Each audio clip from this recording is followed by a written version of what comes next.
নিব মাজৰ চেও খচালিৰ কামি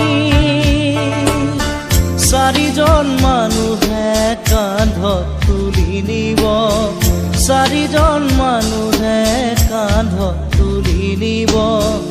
নৈৰ ঘাটলে বুলি মোৰ মনাই ঐ নৈৰ ঘাটলে বুলি দেহৰ ভৰসা নাই বুজিছানে নাই দেহৰ ভৰসা নাই বুজিছানে নাই আজি হাঁহি আছো